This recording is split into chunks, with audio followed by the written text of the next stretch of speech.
فَاتَّبَعَ مَا جِئْتُ بِهِ، اور اس نے اتباع کی میرے ساتھ جو آیا ہے قرآن مجید. وَمَثَلُ مَا مَنْ أَسْوَانِي، اور جو بندہ مجھے جھٹلاتا ہے، میری بات نہیں مانتا. وَكَذَّبَ مَا جِئْتُ بِهِ مِنَ الْحَقِّ، اور جو کچھ میں لایا ہوں اپنے ساتھ حق کی طرف سے اس کو بھی جھٹلاتا ہے. یعنی قرآن اور حدیث کی دونوں کی بات ہو رہی ہے کہ دونوں کو ساتھ لے کے چلنا ہے اور اس کی پیروی کرنی ہے. دونوں ایک ہی ہیں اصل میں.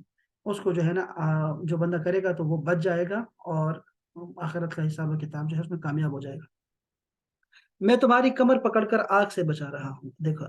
وعن ابی ہریرہ رضی اللہ تعالی عنہ قال قال رسول اللہ صلی اللہ علیہ وآلہ وسلم مثلی کا مثل رجل، میری مثال ایک اس شخص کی ہے، استوقد نارن، جو جس نے آگ کو جلانا چاہا. فلما اضاءت ما حولہ، تو جب اس کے ارد گرد آگ جل اٹھی. جعل الفراش، تو پتنگے آ گئے. وهذه الدواب التي تقع في النار، اور یہ وہ پتنگے ہوتے ہیں جو کہ جانور ہوتے ہیں. اچھا، یہ وہ جانور ہوتے ہیں جو کہ آگ میں گرتے ہیں. یقعنا فیہا، تو اس میں گرنے لگے. جو آگ میں گرا کرتے ہیں جانور اس میں گرنے لگے تو کیا ہوتا ہے؟ وجعل یحجزہن، تو وہ جو ہوتا ہے لیکن وہ جانور اس پہ غالب آ گئے. ایک منٹ میں ترجمہ پڑھوں کہ پتنگے جب آگ نے ارد گرد کو چمکا دیا تو پتنگے اور یہ جو آگ میں گرا کرتے ہیں جانور، اچھا اور بھی ہیں، اس میں گرنے لگے سارے. اس نے اس گرنے والوں کو روکنا چاہا. فجعل یحجزهن، حجز، حاجز بنا دیا. اس نے کہا نہیں، میں جو ہے نا اس کو گرنے سے بچائے رکھا. یغلبنہ فیتقہمن فیہا، لیکن وہ جانور اس پہ غالب آ گئے اور آگ میں گرتے جاتے ہیں، گرے جاتے ہیں. تو کیا ہے؟ فَأَنَا آخِذُ بِحُجَزِكُمْ عَنِ النَّارِ، تو میری مثال یہ ہے کہ میں تمہاری کمر سے تمہیں پکڑ کے آگ سے بچاتا ہوں. وَأَنْتُمْ تَقَحَّمُونَ فِيهَا، اور تم لوگ اس میں گرے جاتے ہو. هذه روایت البخاری ولمسلم ونحوها، وقال فی آخرها، مسلم نے یہ بھی کہا ہے فَذَلِكَ مَثَلِي وَمَثَلُكُمْ، یہ میری اور تمہاری مثال ہے بس. انا آخذ بحجزکم عن النار، میں تمہیں کمر سے پکڑ کے بچاتا رہتا ہوں. ہلم علی النار، ہلم علی النار، آگ سے بھاگ آؤ. ہلم کا لفظ ہم استعمال کرتے ہیں جب کسی کو کہنا ہو حی بنا، اس کے معنوں میں، حی بنا کے معنوں میں. ہلم، چلو، آگ سے چلو. ہلم علی النار فتغلبنی تقہمون فیہا، تو تم غالب آ جاتے ہو اور آگ میں گرے جاتے ہو، آگ میں گرے جاتے ہو، اور میں تمہیں بچانا چاہتا ہوں. ہر ایک کو بچانا چاہتا ہوں، ایک ایک کو. یہ مثالیں رسول اللہ نے دی ہے اپنی. بہت ساری مثالوں میں آپ کو یہ ملے گا، یہ اس طرح کے واقعات. وعن ابی موسیٰ رضی اللہ تعالیٰ عنہ قال قال رسول اللہ صلی اللہ علیہ وسلم مثل ما بعثنی به من الہدی من الہدى والعلم، میری مثال جو ہے وہ جو چیز اللہ تعالیٰ نے میرے ساتھ بھیجی ہے اس کی مثال ایسی ہے جو اس نے بھیجی ہے ہدایت میں سے اور علم میں سے. کمثل الغیث الکثیر، جیسے سخت بارش ہوئی ہو. اصاب اردن، کسی زمین پر سخت بارش ہو جائے. فکانت منہا طائفۃ طیبۃ قبلت الماء، تو ان میں سے ایک گروہ جو ہوتا ہے وہ بڑا اچھا ہوتا ہے اور وہ پانی کو قبول کر لیتا ہے زمین. فانبتت کلاء، تو اس میں کیا ہو جاتا ہے؟ تو اس میں سے خشک تر گھاس اگائی. والعشب الکثیر، اور یہ گھاس، عشب کہتے ہیں گھاس کو. یہ کلا کیا ہے؟ قبول کر کے خشک و تر گھاس اگائی، اور یہ زمین سخت تھا. اچھا، بس دونوں کا معنی ایک ہی لکھا ہے، کلا والعشب. ویسے عشب کا معنی ہوتا ہے آشاب کہتے ہیں حشرات کو، اور یہ چیزیں نکل آئی جو گھاس ہوتی ہے، گھاس پوس. وکانت منہا اجادبو، اور بعض اس میں سے وہ سخت زمین ہے. امسکت الماء، جس نے پانی کو روک لیا، اپنے اندر جذب نہیں ہونے دی. فنفع اللہ بها الناس، تو لوگوں نے پی لیا، اس کا فائدہ ہو گیا، لوگوں کو فائدہ ہو گیا. فشربوا وسقوا وزرعوا، لوگوں نے وہ پیا بھی، لے کے بھی چلے گئے، اور اس کو کھیتوں کو بھی دیا وہ پانی. واصاب منها طائفۃ اخرى، اور تیسرا زمین کا ایک ٹکڑا بنجر تھا جس نے نہ تو پانی کو محفوظ کیا، کیا کیا؟ انما ہی قیعان لا تمسک الماء، وہ بنجر زمین تھی، اس نے نہ پانی کو روکا. ولا تنبت کلاء، اور نہ ہی اس نے کوئی گھاس پوس جو ہے اگائی. فذلک مثل من فقہ فی دین اللہ، تو یہ ایسی ہی مثال ہے کہ جس نے اللہ کے دین کو سمجھا. ونفعہ ما بعثنی اللہ بہ، اور اسے نفع پہنچایا جو چیز میرے ساتھ آئی اللہ تعالیٰ نے بھیجی ہے. فعلم وعلم، اس نے خود بھی سیکھا اور لوگوں کو بھی سکھایا. یہ بہترین زمین ہے. کیا بات ہے. ومثل من لم يرفع بذلك رأسا، اور دوسرے کو بھی فائدہ دے. اس کی مثال جس نے اس پر سر نہ اٹھایا، جس نے اس پر سر نہ اٹھایا، اندازہ کریں، ولم يقبل الہدى اللہ، اور اللہ تعالیٰ کی ہدایت کو قبول ہی نہیں کیا، الذی ارسلت به، جو چیز میں نے جس چیز کے ساتھ مجھے بھیجا گیا ہے اس کو اس نے قبول ہی نہیں کیا جو کچھ میرے ساتھ بھیجا گیا ہے۔ تو مطلب یہ، اچھا اس کی مثال قرآن مجید میں بھی ہے کہ پتھر ہوتے ہیں، وہ پتھر جو ہوتے ہیں بعض تو ٹوٹ کے اللہ کے خوف سے ایسے ہو جاتے ہیں کہ اس سے نہریں رواں ہو جاتی ہیں، بعض سے چشمے رواں ہوتے ہیں، اور بعض صرف گر جاتے ہیں۔ وہ جن سے نہریں رواں ہوتی ہیں اور چشمے رواں ہوتے ہیں نا، وہ ہوتے ہیں جن سے لوگوں کو فائدہ پہنچتا ہے، نفع پہنچتا ہے۔ تو یہ وہ لوگ ہوتے ہیں جو کہ اللہ کے ڈر سے اتنے خوفزدہ رہتے ہیں کہ ان کے خوف کو دیکھتے ہوئے، ان کے رتبے کو دیکھتے دیکھتے لوگوں کو بھی فائدہ ہوتا ہے، ان کو دیکھتے ہی اللہ یاد آتا ہے۔ یہ بڑے عجیب لوگ ہوتے ہیں۔ یہ اس طرح کی ذکر یہاں بھی ہے کہ امت کی مثال، اور یہ پہلی پہلی مثالیں ہیں، اور رسول اللہ خود دے رہے ہیں کہ میری مثال کیسی ہے اور تمہاری مثال کیسی ہے، اور میری جو قوم اجابت ہے، امت اجابت ہے، وہ کیسی ہے، ان سب کی مثالیں یہ اللہ رسول اللہ نے دی ہے۔ وعن عائشہ رضی اللہ تعالی عنہا قالت، آپ نے فرمایا، تلا رسول اللہ صلی اللہ علیہ وسلم، رسول اللہ نے تلاوت کی اس آیت کی، هو الذی انزل علیک الکتاب منہ آیات محکمات، وہ ذات جس نے اتارا ہے آپ کے ساتھ کتاب کو جس میں آیات محکمات ہیں، یعنی وہ ایسی محکمات، دو طرح کی آیات ہیں، متشابہات اور محکمات، یعنی ایک وہ آیت ہوتی ہے جو بالکل صاف ستھری ہوتی ہے، آسان ہوتی ہے، فوراً سمجھ جاتے ہیں اور اس پہ عمل بھی ہو جاتا ہے، لیکن دوسری ہوتی ہے متشابہات، جس پہ جو ہے وہ سمجھنا مشکل ہوتا ہے، اور جس کو اس میں سے بہت ساری معانی تعویل نکل سکتی ہے، جس سے بندہ گمراہ ہونے کا بھی خطرہ ہوتا ہے۔ وقرأ الى وما يذكر الا اولو الالباب، اور اسے نصیحت نہیں لیتے سوائے عقل مندوں کے۔ قالت، آپ نے فرمایا کہ قال رسول اللہ صلی اللہ علیہ وسلم، آپ نے فرمایا، فاذا رأيت، اگر تم دیکھو، رأيتم الذين يتبعون ما تشابه منه، اگر تم دیکھو کہ ان آیات میں لوگ جو ہے غور و خوض کر رہے ہیں اور اس کو سمجھ رہے ہیں اور غور و فکر کر رہے ہیں، الحدیث in each class۔ یس جی رعد، یہ راسم اخر میں آپ نے وہ شیئر کیا تھا نا، لنک شیئر کیا ہوا، تو شاید وہ کوئی ساتھی آپ۔ جی جی چلو کوئی نہیں، میں تو آپ کی لحاظ سے پڑھ رہا ہوں، اسپیڈ سے پڑھ رہا ہوں، چونکہ مجھے اندازہ ہے کہ آپ کو چیزیں سمجھ آ رہی ہیں، تو میں اسپیڈ سے پڑھ رہا ہوں۔ اب پتہ نہیں دوسروں کو فائدہ اس سے ہوگا کہ نہیں ہوگا، لیکن چلیں کوئی نہیں، خیال ہے جتنا ہے ہم پڑھ سکتے ہیں، چلو برکت کے لیے پڑھ رہے ہیں۔ اچھا، اگر تم ان لوگوں کو دیکھو جو متشابہ آیات کے پیچھے لگ جاتے ہیں، متشابہ آیات کے پیچھے، فَأُولَٰئِكَ الَّذِينَ سَمَّاهُمُ اللَّهُ، تو یہ وہی لوگ ہیں جن کو اللہ تعالیٰ نے نام دیا ہے، ٹھیک ہے، یہاں پر جو ذکر کیا ہے، یہ اس آیت، اس میں آ جائیں گے نا، اس آیت کو دیکھیں گے نکال کے تو آپ کو اندازہ ہو جائے گا۔ فَاحْذَرُوهُمْ، تو ان سے بچو ان سے، اس کی بات آگے آ رہی ہے، ان لوگوں کی بات آگے بھی آ رہی ہے جو کہ متشابہات آیات کے پیچھے لگ جاتے ہیں، اللہ کی کتاب میں لڑنا جھگڑنا چاہتے ہیں محکمات کو چھوڑ کے۔ وعن عبد اللہ بن عمرو رضی اللہ تعالی عنہ قال، حجرت الى رسول اللہ صلی اللہ علیہ وسلم، میں رسول اللہ صلی اللہ علیہ وسلم کے پاس ایک دن گیا، حجرت یعنی دوپہر کے وقت جانا ہوتا ہے۔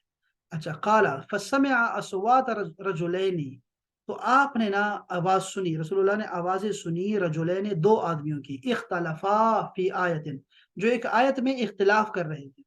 فخرج علینا رسول اللہ صلی اللہ علیہ وسلم، تو رسول اللہ صلی اللہ علیہ وسلم تشریف لائے ہمارے اوپر، ہماری طرف تشریف لائے۔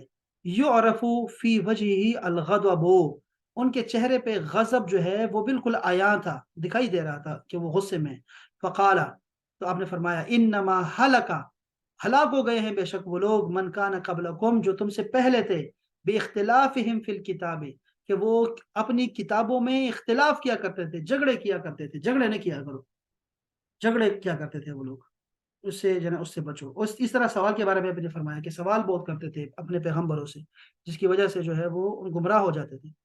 وعن سعد بن ابی وقاص رضی اللہ تعالی عنہ قال، قال رسول اللہ صلی اللہ علیہ وسلم، ان اعظم المسلمین فی المسلمین جرما، کہتے ہیں کہ مسلمانوں میں سب سے زیادہ مجرم وہ مسلمان ہے کہ کون، من سأل عن شیء، جس نے سوال کیا کسی چیز کے بارے میں، لم یحرم علی الناس، جو حرام نہیں تھی لوگوں پر، لیکن اس نے سوال کیا کیا یہ بھی حرام ہے، کیا یہ بھی ہے، کیا یہ بھی ہے، فحرم من اجل مسألته، تو وہ اس کے سوال کرنے کے بعد وہ چیز حرام ہو گئی نام لے کے، تو وہ سب سے بڑا مجرم ہے مسلمانوں کا جس نے ایسے سوال کیا۔ دیکھیں ہم نہ کریں، وہ پھر سوال سے بھی نا صحابہ کرام ڈرتے تھے، یہ متفق علیہ حدیث سے پاک تھے، سوال نہیں کرتے تھے وہ لوگ، اس طرح کے یہ سوالات بڑے خطرناک ہوتے ہیں۔ اچھا، جھوٹی احادیث کے بارے میں، چونکہ یہ ہم احادیث کے متعلق پڑھ رہے ہیں اور سنت کے بارے میں پڑھ رہے ہیں تو بعض اوقات آپ کو لوگ غلط احادیث سناتے ہیں، غلط سنتیں دکھاتے رہتے ہیں، تو اس کے بارے میں رسول اللہ نے فرمایا ہے کہ ان ابی ہریرہ رضی اللہ تعالی عنہ قال رسول اللہ صلی اللہ علیہ وسلم یکون فی آخر الزمان، آخری زمانے میں ہوگا دجالون، دجالی ہوں گے، کذابون، جھوٹے ہوں گے، یاتونکم من الاحادیث، وہ تمہیں احادیث وہ بیان کریں گے، بما لم تسمعوا، جن کو تم نے سنا نہیں ہوگا، انتم ولا آباؤکم، نہ تم نے سنا ہوگا اور نہ تمہارے باپ دادا نے سنا ہوگا، فإیاکم وإیاہم، ان لوگوں سے خود کو بچاؤ اور خود کو ان سے بچاؤ، ان کو خود سے بچاؤ، دور کرو، لا یدلونکم، تو وہ تمہیں گمراہ نہ کر سکے، ولا یفتنونکم، اور نہ تمہیں آزمائش میں ڈالیں، شک میں ڈالیں، ان سے دور رہو، ان لوگوں سے خود کو دور رکھو، ان سے، ان کو اپنے آپ سے دور رکھو، ان کی مجلسوں میں نہ جایا کرو۔ پتہ نہیں کیا کیا، اب تو پاکستان تو تباہ و برباد ہے۔ اہل کتاب کی کتب کے حوالے سے فرمان و علی شان کیا فرمایا آپ نے؟ فرمایا کہ قال کان اہل الکتاب یقرؤون التوراۃ بالعبرانیہ، اہل کتاب جو تھے وہ تورات کو پڑھا کرتے تھے عبرانی زبان میں، ویفسرونها بالعربیہ للاہل الاسلام، اور اس کو عربی زبان میں ٹرانسلیٹ کرتے تھے مسلمانوں کے لیے، اسلامی مسلمانوں کے لیے۔ فقال رسول اللہ صلی اللہ علیہ وسلم لا تصدقوا اہل الکتاب، تصدیق نہ کیا کرو اہل کتاب کی ہر بات کو، ولا تکذبوہم، اور نہ ہی ان کو جھٹلاؤ، وقولوا آمنا باللہ وما انزل الینا، اور یہ کہا کرو، اللہ پاک کی آیت یہ پڑھ دی انہوں نے کہ کہو کہ میں ایمان لایا اللہ تعالیٰ پہ اور جو کچھ اس نے اتارا ہے ہماری طرف، سب پہ ایمان ہے ہمارا۔ تو بعض اوقات یہ جو ہمارے اہل کتاب ہیں، ان کی کتابوں یا ان کی شریعتوں میں سے جو باتیں منع ہے تو وہ منع ہے، کچھ چیزوں پہ خاموشی ہے، اور کچھ چیزوں کو لے لیا گیا ہوا ہے، تین طرح کی چیزیں ہیں، تو ان تین پہ ہمیں لینا چاہیے، ان چیزوں کو جو ہے تو وہ لیں، اس میں کوئی کسی کو ٹوکنا بھی نہیں چاہیے، اور متشابہ مشابہ یعنی ان کی طرح مشابہ یعنی ان کے دین میں جو عمل کرتے ہیں ان کے مشابہت سے بچنا چاہیے، یہ اہل کتاب جو ہوتے ہیں ان کی مشابہت سے بچنا چاہیے، یہاں تک کہ ان کا ذبیحہ بھی کھا سکتے ہیں، ان کے ساتھ شادی بھی کر سکتے ہیں، مرد ہمارے مسلمان ان کی عورتوں کو شادی کر سکتے ہیں، اور یہاں کی جو عورتیں مسلمان کی عورتیں ہوتی ہیں ان کو نہیں دی جانی چاہیے، اس کی وجہ صرف یہ ہے کہ وہ عورت جو ہوتی ہے وہ کمزور ہوتی ہے اپنے احکامات میں، گھر کے سسٹم میں، اس لیے ان کو نہیں دینے چاہیے۔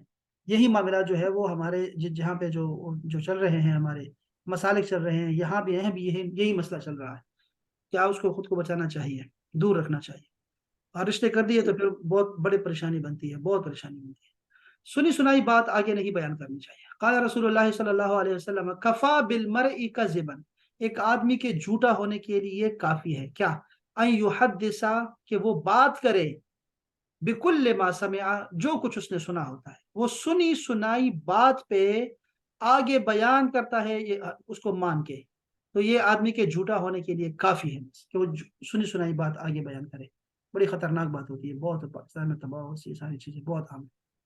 ان عبداللہ بن مسعود رضی اللہ تعالی عنہ قال قال رسول اللہ صلی اللہ علیہ وسلم ما من نبی بعثہ اللہ فی امتہ قبلی، اللہ عز و جل نے مجھ سے پہلے ایسا کوئی نبی نہیں بھیجا، الا کان لہ فی امتہ حواریون، اور الا یہ کہ اس کے ساتھ اس کی امت میں حواری ہوتے ہیں، مددگار ہوتے ہیں اس کے، وہ اصحاب، اور کچھ ساتھی ہوتے ہیں، یاخذون بسنتہ، اس کی سنتوں کو وہ لیتے ہیں، اس کا پرچار کرتے ہیں، ویقتدون بامرہ، اور اس کے احکام کی جو وہ کہتا ہے، اس کی باتوں پہ، حدیثوں پہ، امور پہ وہ عمل کرتے ہوتے ہیں، اس کی اقتداء کرتے ہوتے ہیں۔ ثم انہا تخلف من بعدہم، اس کے بعد کیا کرتے ہیں کہ پھر ان حواریوں کے بعد ایسے ناخلف پیدا ہو جاتے ہیں، ٹھیک ہے جی، کہ کیا کرتے ہیں وہ لوگ، خلوف، ایسے ناخلف اولاد، جیسے کہتے ہیں اس کو ہم سپوت کہتے ہیں، سپوت بیٹا ہوتا ہے جو باپ کے نام کو روشن کرے، تو وہ کپوت ہوتا ہے، کپوت وہ پتہ نہیں کیا ہوتا ہے، اور اس طرح یہ ایک ہے کہ ناخلف اولاد ہوتی ہے جو کہ باپ کے پیچھے جاتی نہیں ہے، باپ کے طریقوں کو چھوڑ دیتی ہے، تو ایسے لوگ آئیں گے بعد میں جو کہیں گے ما لا یفعلون، جو کریں گے نہیں، کہتے رہیں گے، بولتے رہیں گے لیکن کرتے نہیں ہیں، وَيَفْعَلُونَ مَا لَا يُؤْمَرُونَ، اور وہ کرتے ہیں جس کا وہ حکم دیتے ہی نہیں ہے۔ فَمَنْ جَاهَدَهُمْ بِيَدِهِ فَهُوَ مُؤْمِنٌ، تو جس نے ان کے ساتھ لڑائی کی ہاتھ سے تو وہ مومن ہے، وَمَنْ وَجَاهَدَهُمْ بِلِسَانِهِ فَهُوَ مُؤْمِنٌ، اور جنہوں نے ان کے ساتھ زبان سے لڑائی کی تو وہ بھی مومن ہے، وَمَنْ جَاهَدَهُمْ بِقَلْبِهِ فَهُوَ مُؤْمِنٌ، اور جن نے دل میں ان کے لیے بغض رکھا، برا مانا ان کو، وہ بھی مومن ہے۔ وَلَيْسَ وَرَاءَ ذَلِكَ مِنَ الْإِيمَانِ حَبَّةُ خَرْدَلٍ، تو اس کے بعد ایمان کا ایک ذرہ بھی نہیں بچتا، دیکھا آپ نے، یعنی آپ دل میں بھی اس کو برا نہیں جانتے، کہتے ہیں نہیں وہ بھی مسلمان ہے، ہم بھی مسلمان ہیں، وہ بھی ٹھیک ہے، وہ بھی مسلمان، تو سمجھ جاؤ کہ ایمان کا ذرہ بھی نہیں ہے، ذرہ بھی نہیں اس کے ساتھ، ہاں بے دینوں کے ساتھ جو ہے وہ نہیں ہونا چاہیے۔ عن ابی ہریرہ رضی اللہ تعالی عنہ قال قال رسول اللہ صلی اللہ علیہ وسلم من دعا الی ہدن، جس نے کسی کو نیکی کی طرف بلایا، کان لہ من الاجر مثل اجور من تبعہ، تو اس کو اتنا ہی اجر ملے گا جتنا جس کو بلایا ہے اور اس کی اتباع کی ہے جس نے، یعنی میں نے تمہیں ایک نیکی کا کام بتایا، تم نے عمل کیا، تو مجھے بھی اتنا ہی ثواب ملے گا جتنا تم نے اس پہ تمہیں ملا ہے۔ لا ينقص ذلك من اجورهم شيئا، ان میں سے کوئی کسی کے اجر کو کم نہیں ہوگا، کسی کا بھی اجر کم نہیں ہوگا۔ ومن دعا الى ضلالة، اور جس نے کسی گمراہی کی طرف دعوت دی، وہ گناہ کی طرف دعوت دی، تو کانا علیہ من الاسم، تو اس کا بھی گناہ ہے، مثل آثام من تبعہ، جس نے بھی اس کی اتباع کی ان کے گناہ کے برابر۔ لا ينقص ذلك من آثامهم شيئا، ان کے گناہ بھی کم نہیں ہوگا، سب کا برابر کا حصہ ہے۔ الدال علی خیرہ کفاعلہ، جو بندہ نیکی کی اشارہ دیتا ہے، سکھاتا ہے، وہ اس کو ثواب ملے گا۔ آپ نے فرمایا کہ قال رسول اللہ صلی اللہ علیہ وسلم بدأ الاسلام غریبا، اسلام شروع میں غریب تھا، غریب کا مطلب ہوتا ہے اجنبی عربی زبان میں، وَسَيَعُودُ كَمَا بَدَأَ، اور یہ بعد میں پھر ایسا ہی ہو جائے گا جیسے پہلے تھا، جیسے شروع ہوا تھا۔ فَطُوبَى لِلْغُرَبَاء، تو ان اجنبیوں کے لیے، وہ جو کم لوگ ہوں گے، غربا ہوں گے، مساکین، ان کے ان کو مبارکباد ہو۔ یہ توبہ کا مطلب ہے مبارک ہو، ان کو مبارک ہو، ان اجنبیوں کو جو کہ باقی لوگ اور طرح کے چل رہے ہوں گے، یہ اور طرح کی جنہ لے کے چل رہے ہوں گے۔ اللہ اکبر۔ اور یہ حدیث پاک تو مدینہ منورہ میں روزے کے اوپر لکھی ہوئی ہے، یہ والی گنبل کے وہ ریاض الجنت میں لکھی ہوئی ہے۔ قال رسول اللہ صلی اللہ علیہ وسلم ان الایمان، بے شک ایمان جو ہے، لیرز الی المدینہ، وہ مدینہ میں ایسے سمٹ آئے گا، کما تعرز الحیۃ الی جوہرہا، جیسے کہ سانپ اپنے کیا ہوتا ہے وہ بل، اپنے بل کی طرف سمٹتا ہے، بالکل یہاں لکھا، اس جو اپنے بل کی طرف سے مٹتا ہے نا، ایسا ہی ایمان دوبارہ مدینہ منورہ میں آ کے جمع ہو جائے گا، سارا ایمان نظر آ جائے گا، اندازہ کریں۔ اور دجال جو ہے وہ بھی داخل نہیں ہو سکے گا، اس کی حدود بندی رسول اللہ نے فرمائی اور کہا یہاں تک آئے گا، اس سے بعد میں آگے اندر نہیں آ سکے گا۔ اللہ اکبر۔ اور مکہ کا نہیں فرمایا، چونکہ مکہ میں جو خانہ کعبہ ہے وہ جو ہے اس کو وہ منہدم کر دیا جائے گا، منہدم کر دیا جائے گا، اور یہ جو مدینہ منورہ کا جو حرم ہے، چونکہ جنت کا ٹکڑا ہے یہ والا، اس لیے اس کو اٹھا لیا جائے گا، یہ سارا جتنا ہے حصہ ہے، یہ سارا اٹھا لیا جائے گا۔ پتہ نہیں اب یہ قیامت کی بہت ساری آثار ہیں، پھر انشاءاللہ اس میں آگے آگے پھر پڑھیں گے انشاءاللہ تعالی۔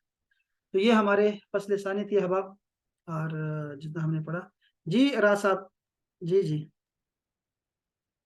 السلام علیکم۔ وعلیکم السلام ورحمۃ اللہ تعالی وبرکاتہ۔ میری آواز آ رہی ہے آپ کو جی صحیح؟ جی بالکل آ رہی ہے، آ رہی ہے جی، آ رہی ہے۔